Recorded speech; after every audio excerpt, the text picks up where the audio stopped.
One with God, the Lord Most High.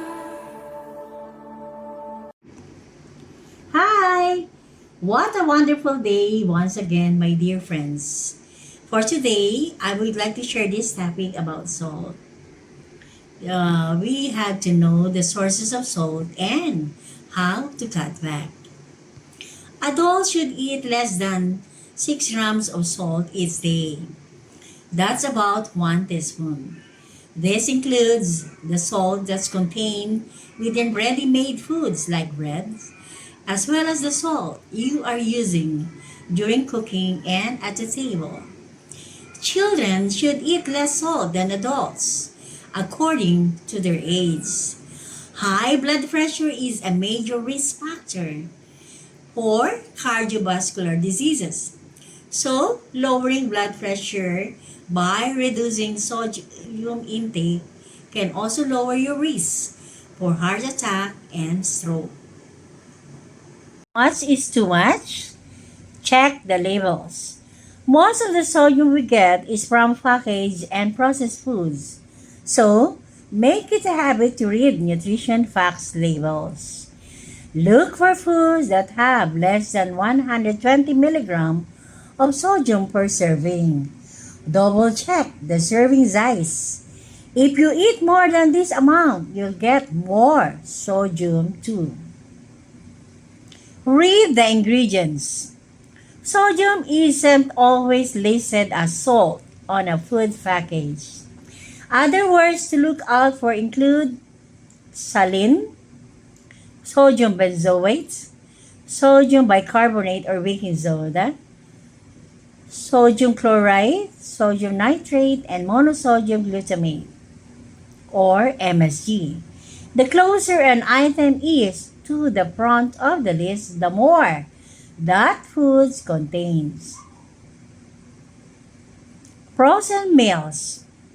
While they are convenient, just pop into the microwave and go. Frozen meals are often high in sodium. Aim for no more than 2 or 3 each week, and when choosing frozen meals, compare the labels. Find ones you like that have 600 milligrams of sodium or less. Canned soups. It can be super salty. For instance, some chicken noodle brands contains as much as 790 milligrams of sodium in 1 cup. Even some reduced sodium soups are likely to have more salt than a homemade version. When you buy canned soup, look for salt-free or sodium-free on the label. These include no more than 5 milligrams of salt per serving. Healthy foods. Salty snacks like chips and pretzels are high in sodium, but lots of healthy sounding foods can be too. Among them are vegetable juice, vegetables that are seasoned or come in sauce, canned or marinated vegetables like pickles, tomato sauce, and salsa. Eat more fresh vegetables. Buy frozen kinds that don't have sauce or seasoning. And opt for low salt canned brands and juices. Bread.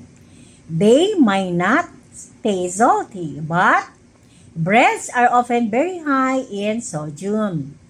And you won't be able to tell by how healthy they sound. For instance, a slice of whole wheat bread may pack 150 milligrams of sodium. An oat bran bagel can have 600 milligrams, which is more than a quarter of all the sodium you should eat in a day. Pizza. Some toppings like pepperoni have a lot of salt in them. Because of that, the healthiest way to enjoy pizza may be to make it at home. If you order out, choose a thin, not thick crust. Skip meat toppings and extra cheese. Top it with vegetables. And Don't have more than 2 slices. Meats. Ready-to-eat deli meats and cold cuts such as pack ham and turkey can be loaded with sodium. Other super salty items include cured meats like bacon, sausage, and even chicken. Prepare your own fresh meat. If that's not an option, look for prepared meats that are lower in sodium.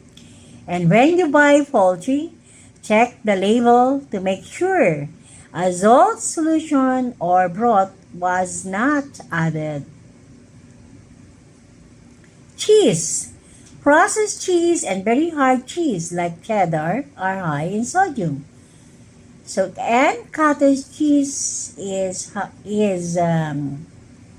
high also in sodium. When you snack on cheese or add it to dishes, choose low sodium kinds like mozzarella, goat cheese, and ricotta. Condiments. Sauces, spreads, salad dressing, and dips may have more sodium than you realize.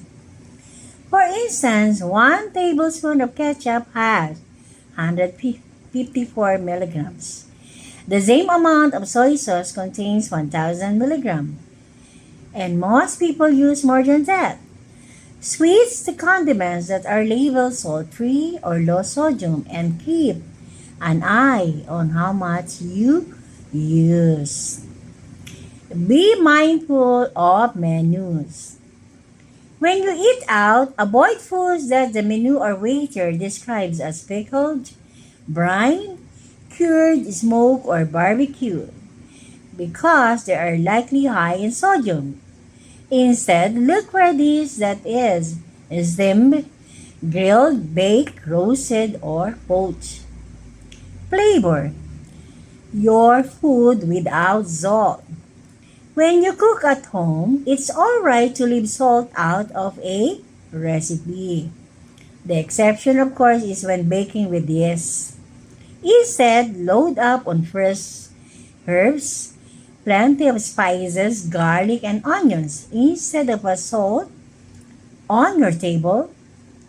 Opt for ground black pepper or freshly cut lemons you can squeeze onto your food.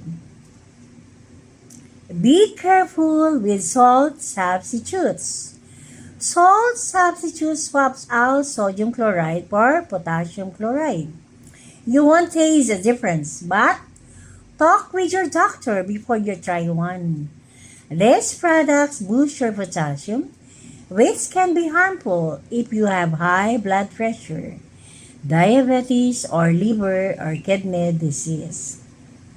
If you're healthy, your body will get rid of extra potassium with no problem.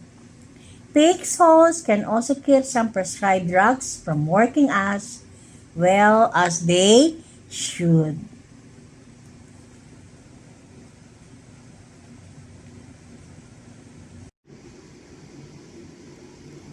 In summary, the maximum daily limit for adults is a little less than 6 times this figure, 2,300 milligrams of sodium per day.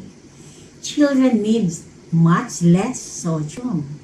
Limits range from 1,000 milligrams of sodium per day for children aged 1 to 3 years and between 1,400 milligrams to 2,000 milligrams for those aged between 4 to 13 years old.